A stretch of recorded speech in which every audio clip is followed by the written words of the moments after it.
Welcome back to the Jane Austen 250th Anniversary Block of the Month Sew-Along. I'm Cindy Cloward, and today we are working on the Kent block. Now, Kent was an important place that Jane Austen visited often, and it was also the place where her father was born. So this is what the block looks like. This is block number 1. This is the Kent block number 1, number 2, 3, and 4. You're going to be making 4 blocks just like last time. And it's very similar to the Hampshire block. The flower is a little bit different. We have a little button on top. So let's get started how to create this block. It's in the pattern guide on pages, let me get on my glasses, 14, 15, and 16.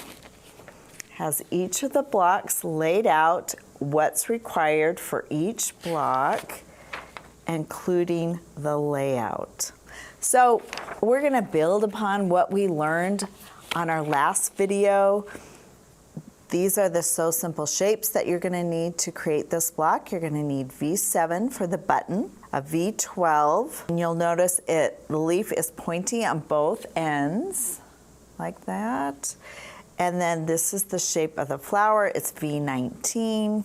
You're going to trace them all on the sew in interfacing.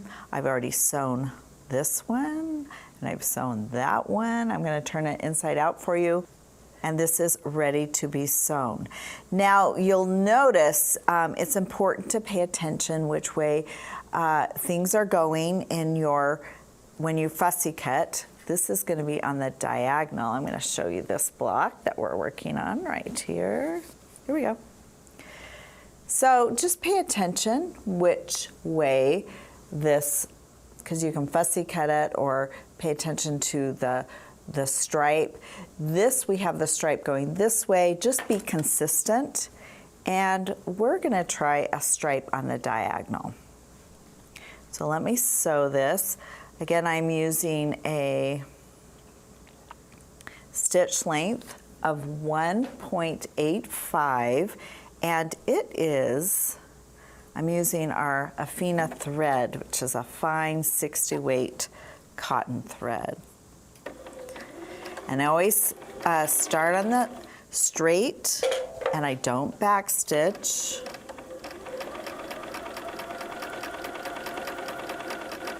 And I carefully go around my curves.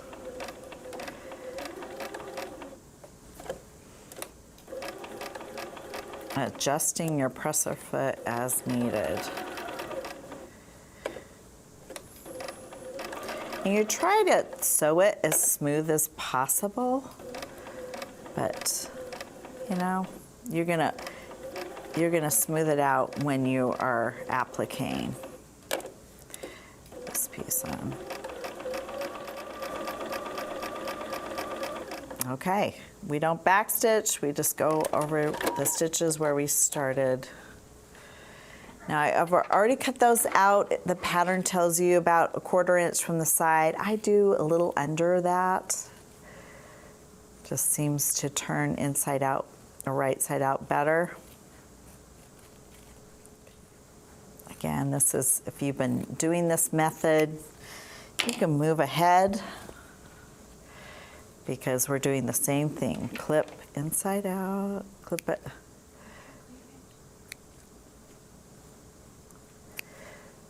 We're going to turn it inside out. And then we're going to clip our cleavages.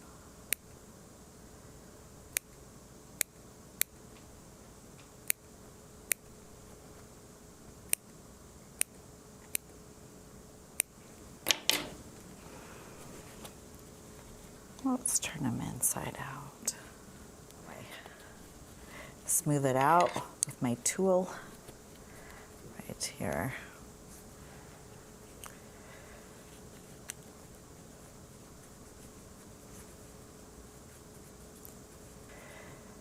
Okay, sometimes I stretch that. Well, It's too tight for that.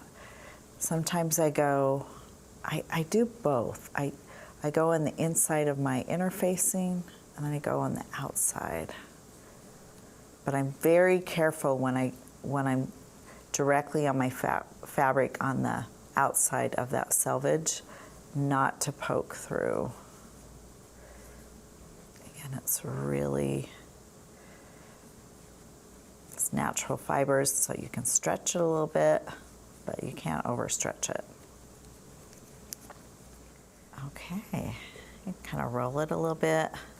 Sometimes I give it a little press.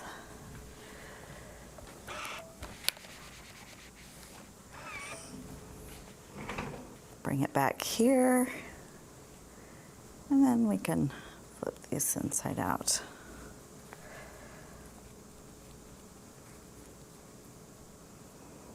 Little button on top of the flower.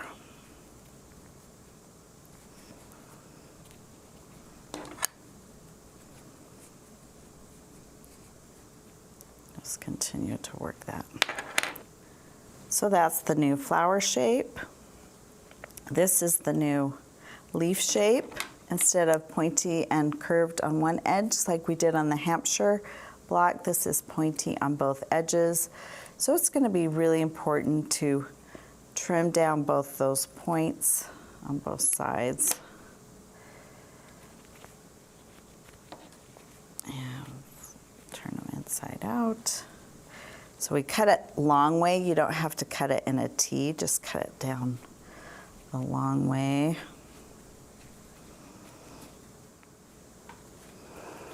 And get it turned inside out as much as possible, and we're going to flip it. Now it's going to be really tempting to push hard on this tip, and I push on the inside of the interfacing, and I also put on the fabric. I push both sides, and that's a pretty good point. It's not going to be a perfect point because there's so much bulk in the fabric.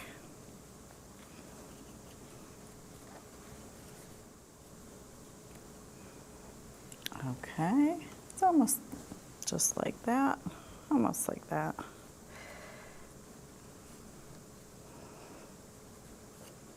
Okay, now I'm going to take it to my pressing station and press it a little bit, rolling those edges underneath.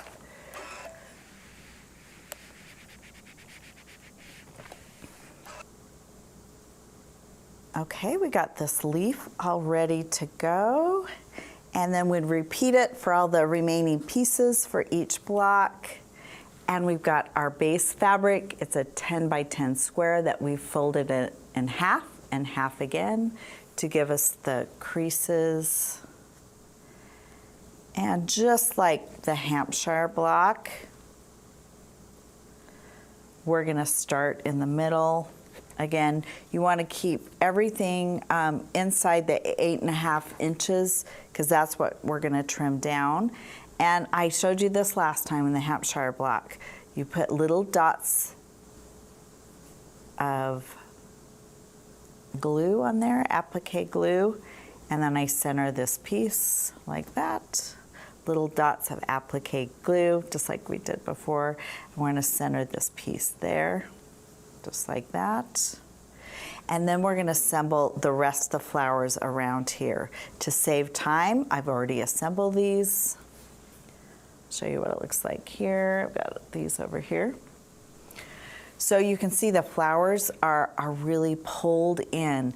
And how you want to center these flowers here is you want this little cleavage right here to be in the center of that stem. And you want it almost kissing the leaf, but there's just a small degree of separation.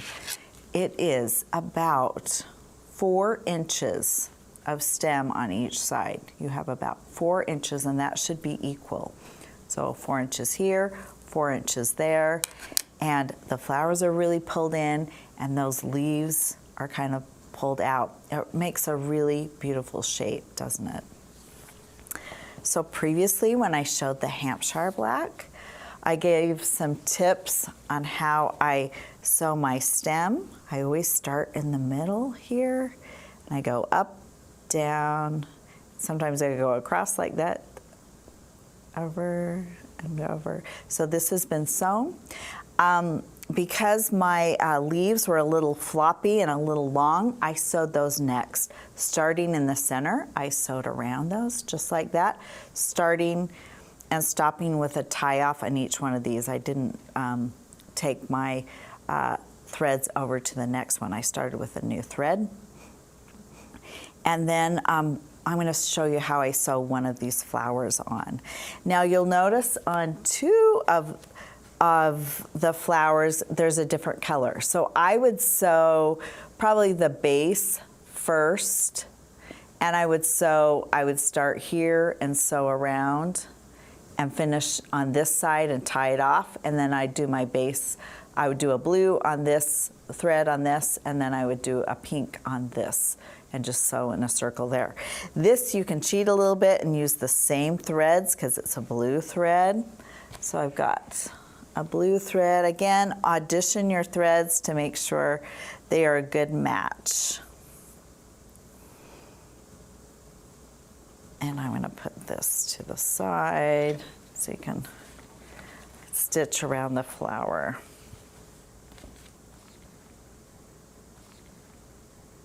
Again, you just want to make sure that's in the center.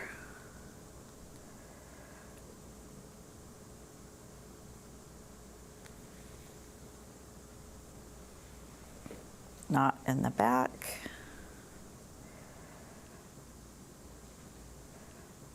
So I'm going to just stitch around this flower.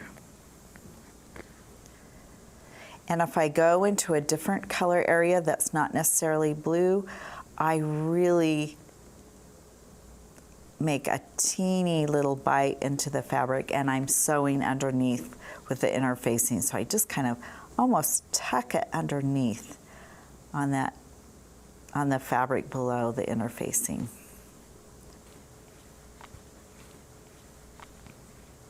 Sometimes I roll it a little bit.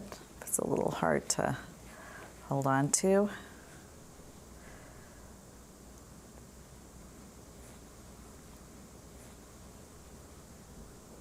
And just enjoy sewing these flowers.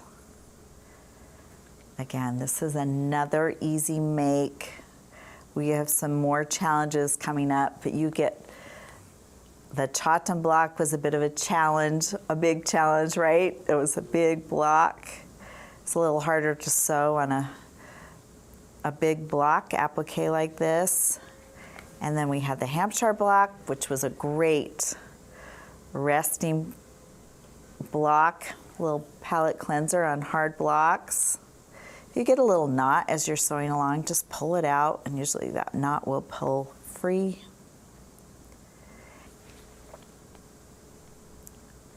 And then when I go into the cleavage, I usually go right smack in the middle of the cleavage.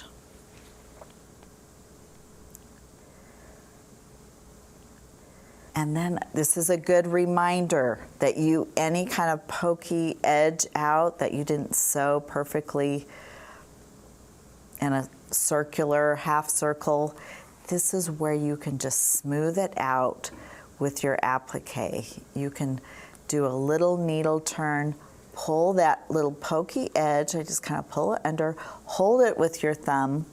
It's nice to have a little longer nail on this finger. I hold it down and just work around that.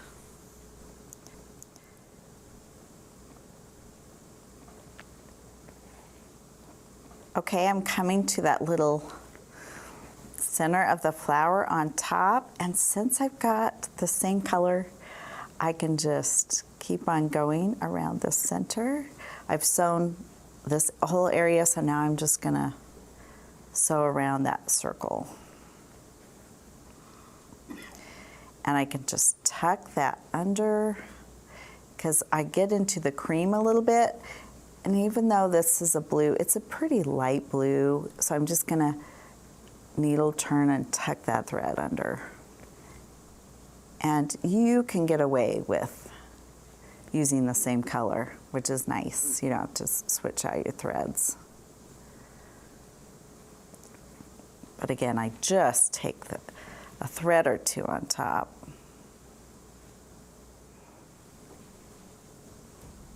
Okay, I'm coming to the end, coming around the corner.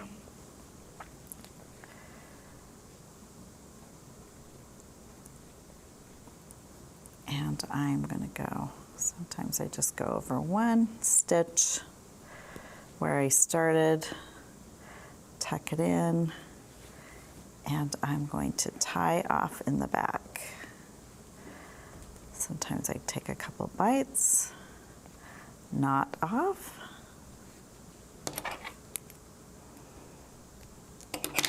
and then I would finish the same way on the 3 other flowers. A lot of times I just take a look, make sure everything's looking really good. Just make sure it's inside the seam allowance, this aqua line all the way around, 8.5 inches. There's plenty of room inside this block. I think this is a really sweet block. The flowers are tight with the pretty leaves in the center. And so enjoy making 4 of those blocks. And join me next month for our next block. It's called Winchester. I'm going to give you a sneak peek. I think I forgot to do this last time. This is a sneak peek of the Winchester block. See you next month.